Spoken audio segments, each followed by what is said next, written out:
नमस्कार दोस्तों, आप देख रहे हैं एचवीएस स्टडीज़ और इस वीडियो में आपके लिए 28 फरवरी 2024 का करंट अफेयर लेकर आ गए हैं। करंट अफेयर के साथ साथ स्टैटिक जीके और रिलेटेड करंट अफेयर्स का रिवीजन करते हुए चलेंगे।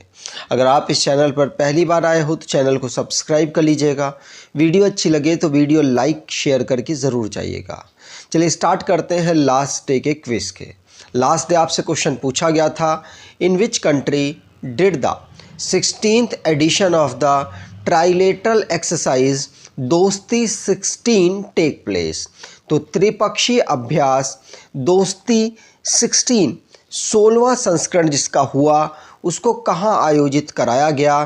तो इसमें भारत, इसमें मालदीव और इसमें श्रीलंका ने पार्टिसिपेट किया। ऑब्जर्वर रूप में बांग्लादेश ने भी पार्टिसिपेट किया। तो मालदीव में इसे ऑर्गेनाइज कराया गया। आप सभी ने आंसर सही दिया था और डिटेल में दिया था। आज के पहले क्वेश्चन की बात करें तो joint military exercise Dharma guardian is being organized between India and which country? तो भारत और किस देश के बीच संयुक्त सैन्य अभ्यास धर्म गार्जियन आयोजित किया जा रहा है?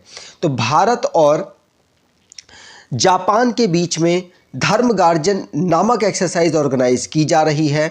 इसे कहाँ ऑर्गेनाइज किया जा रहा है? तो इसे राजस्थान में ऑर्गेनाइज किया जा रहा है, महाजन फील्ड फायरिंग रेंज में। और धर्म गार्जियन 5वीं बार इसको ऑर्गेनाइज किया जा रहा है। 25 फरवरी से लेकर 9 मार्च तक इसे ऑर्गेनाइज किया जाएगा। ये एनुअली हर साल होने वाली एक्सरसाइज है भारत और जापान की आर्मी के बीच में। अब डिफेंस से रिलेटेड जो क्वेश्चंस बने हैं उनको रिवाइज करते हैं। पहला क्वेश्चन पढ़ लिया। दूसरा, 16वें नंबर का ट्राइलेटरल एक्सरसाइज दोस्ती कहाँ ऑर्गेनाइज हुई? मालदीव में ऑर्गेनाइज हुई। और कैबिनेट कमेटी ऑन सिक्योरिटी ने अप्रूव कर दिया है ब्रह्मोस मिसाइल को खरीदने के लिए। मल्टीलेटरल नेवल एक्सरसाइज मिलन 2024 विशाखापट्टनम में ऑर्गेनाइज हुई और अभी तक की सबसे बड़ी एक्सरसाइज मल्टीनेशनल एक्सरसाइज इसको होस्ट किया गया भारत के द्वारा। सूबेदार प्रीति रज्जाक पहली वुमेन सूबेदार बनी है इंडियन आर्मी में। और इंडिया और जापान कोस्ट गार्ड ने चेन्नई में यहाँ पर सहयोग काजिन नाम की एक्सरसाइज ऑर्गेनाइज की। DRDO जिसने नए जनरेशन का आकाश सरफेस टू एयर मिसाइल को टेस्ट फायर किया है। इंडियन आर्म फोर्स जो कि गोल्डन आउल नाम का एक एक्सरसाइज और एक अवार्ड जीता है, अवार्ड प्राप्त कर पाया है श्रीलंका में, जहां पर इनके बेहतरीन परफॉर्मेंस के लिए ये अवार्ड इनको मिला है। अगला question, name the first person of Indian origin who became the chairman of British broadcasting corporation. तो न्यूज़ क्षेत्र में अपना नाम, सबसे बड़ा नाम है इनका BBC, आपने सुना होगा। तो ब्रिटिश ब्रॉडकास्टिंग कॉरपोरेशन के पहले ऐसे पर्सन कौन बने हैं जो भारतीय ऑरिजिन से हैं और यहाँ पर ये चेयरमैन नियुक्त हो चुके हैं? आंसर होगा BBC से बिलोंग करते हैं और इंडिया के ये पहले पर्सन ऐसे बने हैं जो कि चेयरमैन बने हैं। इनका नाम है कौन? समीर शाह इनका नाम है, ध्यान रखिएगा, जो कि भारतीय ऑरिजिन के हैं और UK गवर्नमेंट ने इन्हें BBC का चेयरमैन नियुक्त किया है। ठीक, और इनकी बात करें तो ये मीडिया एग्जीक्यूटिव के रूप में काम कर चुके हैं। औरंगाबाद महाराष्ट्र में इनका जन्म हुआ था और उसके बाद ये ब्रिटिश मूव कर गए और फाइनली अब वो इस पोजीशन पर पहुँचे हैं। अब अपॉइंटमेंट से रिलेटेड क्वेश्चंस जो बने हैं उनको रिवाइज करते हैं। पहला क्वेश्चन पढ़ लिया। दूसरा, Salil Parekh CEO and managing director of Infosys, ये US India strategic and partnership forum में यहाँ पर बोर्ड ऑफ डायरेक्टर में नियुक्त हुए हैं। द्रौपदी मुर्मू जो कि उनके द्वारा AS राजीव को vigilance commissioner central vigilance commission में नियुक्त किया गया। लेफ्टिनेंट जनरल उपेंद्र द्विवेदी ये डिप्टी चीफ इंडियन आर्मी में बने हैं। और BJP के लीडर हैं नंदकिशोर यादव, ये बिहार की असेंबली में नए स्पीकर नियुक्त हुए हैं। वरुण घोष पहले सीनेटर हैं जो कि भगवत गीता को लेकर ऑस्ट्रेलियन पार्लियामेंट में इन्होंने शपथ ली है।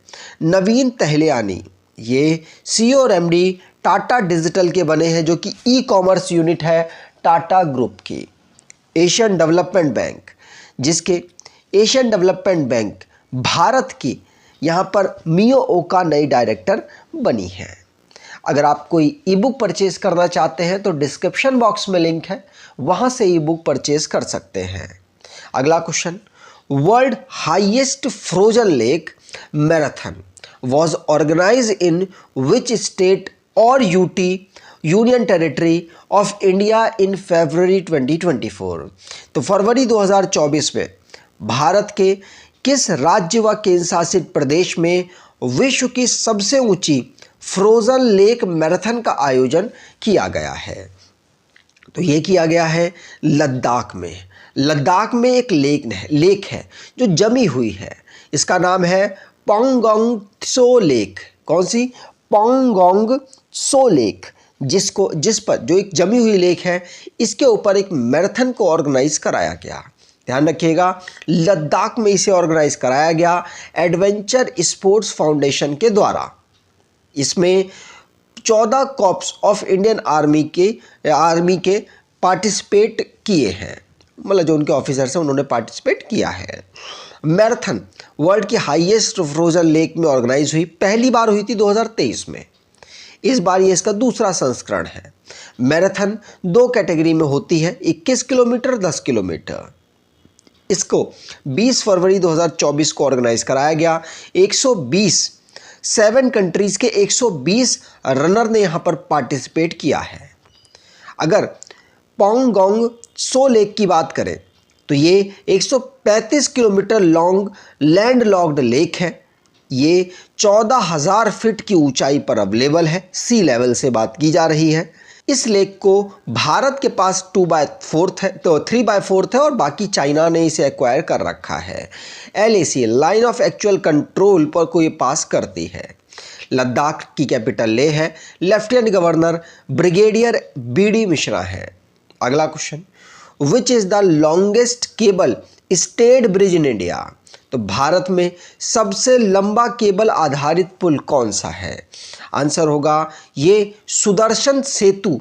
कौन सा? सुदर्शन सेतु अभी रिसेंटली में इनॉग्रेट किया गया भारत के प्रधानमंत्री नरेंद्र मोदी जी के द्वारा। इंडिया का लॉन्गेस्ट केबल स्टेड ब्रिज है ये अरेबियन सी में बना है, गुजरात में। इसकी टोटल लंबाई 2.32 किलोमीटर है। ये ओखा को बेट द्वारका से जोड़ता है। याद रखिएगा, इसमें लगभग 980 करोड़ रुपया खर्च हुआ है और अब ये लॉन्गेस्ट केबल स्टेड ब्रिज बन चुका है। ठीक, आगे बात करें। अगला question, who laid the foundation stone of the first railway station of Sikkim state? Sikkim राज्य के पहले रेलवे स्टेशन की आधारशिला किसने रखी? तो पहले रेलवे स्टेशन की आधारशिला भारत के प्रधानमंत्री नरेंद्र मोदी जी के द्वारा रखी गई। आंसर नरेंद्र मोदी सही है। 26 फरवरी को यह आधारशिला रखी गई और पहला फेज जो रेलवे इंफ्रास्ट्रक्चर का सेवॉक से रोंगपो तक बनेगा, उसके बाद दूसरा रोंगपो से गंगटोक तक बनेगा और तीसरी फेज में गंगटोक से नाथुला को ये जोड़ेगी और सिक्किम में ये पहला रेलवे स्टेशन का फाउंडेशन स्टोन रखा गया। अगला question, where is the global textile event Bharat Tex 2024 being organised?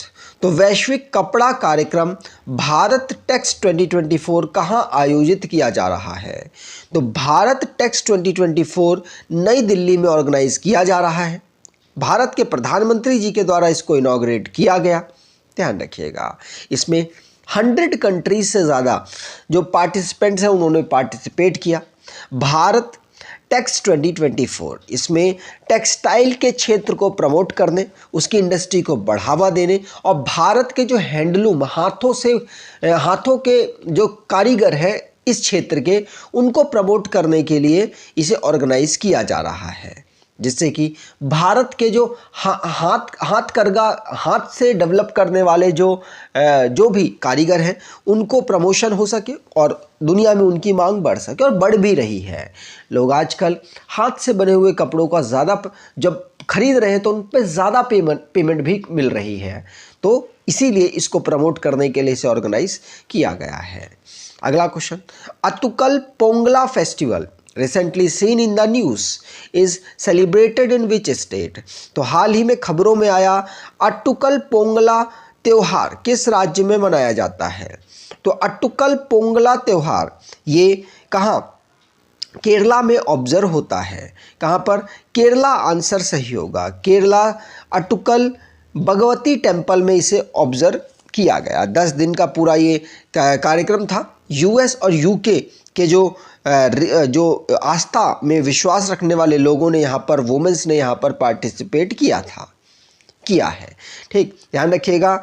और यहाँ पर इस फेस्टिवल को केरला में ऑब्जर्व होता है, ध्यान रखिएगा, पूछा जा सकता है। अगला question, with whom has the Bihar state government signed an agreement to promote the startup ecosystem. Bihar राज्य सरकार ने किसके साथ स्टार्टअप पारिस्थितिकी तंत्र को बढ़ावा देने के लिए एक समझौते पर हस्ताक्षर किया है। आंसर होगा, बिहार ने सिडबी के साथ यहाँ पर सिडबी के साथ साइन अप किया, जिससे कि स्टार्टअप इकोसिस्टम को प्रमोट बिहार राज्य में किया जा सके। ध्यान रखिएगा, small industrial development bank of India ये स्टार्टअप्स को प्रमोट करने के लिए बिहार के साथ एग्रीमेंट कर चुका है।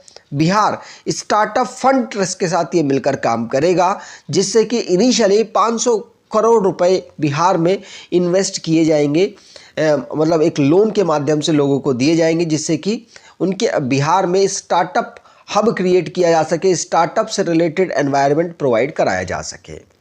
अगला question, what percentage of FDI has been approved by the union cabinet in several part of space sector under the automatic route. तो स्वतः मार्ग के तहत अंतरिक्ष क्षेत्र के कई भागों में केंद्रीय मंत्रिमंडल द्वारा कितने प्रतिशत एफडीआई को मंजूरी दी गई है। तो यहाँ पर टोटल 100% अप टू 100% केंद्रीय मंत्रिमंडल ने यहाँ पर स्पेस सेक्टर के लिए एफडीआई फॉरेन से पैसा आता है उस पर, यहाँ पर फॉरेन इन्वेस्टमेंट है उस पर यहाँ पर 100% अलाउ कर दिया है कि अब 100% किया जा सकता है। 2020 में 3% कंट्रीब्यूशन था ग्लोबल स्पेस इकोनॉमी का भारत में, और अब इसको 100% किया जा चुका है। फॉरेन डायरेक्ट इन्वेस्टमेंट 100% आ सकता है। ये आरबीआई और भारत सरकार के द्वारा इसे अप्रूव किया जा चुका है। अगला question, when is world NGO day celebrated या ऑब्जर्व्ड। तो विश्व एनजीओ दिवस कब मनाया जाता है। तो विश्व एनजीओ दिवस हम 27 फरवरी को ऑब्जर्व करते हैं। वर्ल्ड एनजीओ डे 27 फरवरी को हम ऑब्जर्व करते हैं। इसमें एनजीओ के जो सोशल में कंट्रीब्यूशन वो लोग करते हैं, उनकी अवेयरनेस फैलाने के लिए इसे ऑब्जर्व किया जाता है। यूनाइटेड नेशन, यूरोपियन यूनियन और इंटरनेशनल ऑर्गेनाइजेशन ने 2014 में इस डे को अनाउंस किया था। उसके बाद से हम इसे ऑब्जर्व कर रहे हैं। इसकी इस बार की theme, building a sustainable future, the role of NGOs in achieving the sustainable development goal रखी गई है। लास्ट डे के करंट अफेयर्स को अब रिवाइज कर लेते हैं। मालदीव जो कि 16वां एडिशन ट्राइलेटरल एक्सरसाइज दोस्ती को यहाँ पर ऑर्गेनाइज कर रहा था। सालिल पारेख ये US India strategic partnership forum में बोर्ड ऑफ डायरेक्टर में अपॉइंट हुए हैं। एशियन डेवलपमेंट बैंक जिसने $23 मिलियन लोन प्रोवाइड कराया है गुजरात को, जिससे कि फिनटेक एडवांसमेंट किया जा सके। 10% रिजर्वेशन मराठा रिजर्वेशन बिल के माध्यम से मराठा असेंबली ने पास कर दिया है। और 20 फरवरी को फाउंडेशन डे ऑफ मिज़ोरम हम सेलिब्रेट करते हैं। जेमिनी ये आर्टिफिशियल इंटेलिजेंस है गूगल का, जिसने जिसने नरेंद्र मोदी जी, प्रधानमंत्री नरेंद्र मोदी जी की जो इन्फॉर्मेशन है उसको मिसलीड किया है, जिसकी वजह से सेंट्रल गवर्नमेंट ने इस इशू पर गूगल को नोटिस जारी कर दिया है। इंडियन आर्मी जो कि women skill development initiative Manipur में चला रही है। अगला क्वेश्चन है इंडिजीनियस टेक्नोलॉजीज फॉर विकसित भारत। ये नेशनल साइंस डे के समय पर इसकी थीम रखी गई है। ये 28 फरवरी को हम ऑब्जर्व करते हैं। और मिनिस्ट्री ऑफ इंफॉर्मेशन ब्रॉडकास्टिंग ने नेविगेट भारत पोर्टल को लॉन्च किया, जिसमें ऑथेंटिकेशन के लिए वीडियोस अपलोड वगैरह की जाएंगी और जो जनता और जो मीडिया है उसको ऑथेंटिकेट रिपोर्ट्स प्राप्त हो पाएंगे। 20 फरवरी को हम ऑब्जर्व करते हैं foundation day of Arunachal Pradesh. आज के क्विज की बात करें तो आज का क्विज है joint military exercise Dharma guardian is being organized between India and which country. तो भारत और किस देश के बीच संयुक्त सैन्य अभ्यास धर्म गार्जियन आयोजित किया जा रहा है? कमेंट बॉक्स में डिटेल में आंसर दीजिएगा। अगर आपको ये वीडियो अच्छी लगी है तो आपसे अनुरोध करूंगा वीडियो को लाइक कर दीजिएगा, चैनल को सब्सक्राइब कर लीजिएगा और एटलीस्ट अपने कुछ दोस्तों तक वीडियो को शेयर ज़रूर कीजिएगा। धन्यवाद।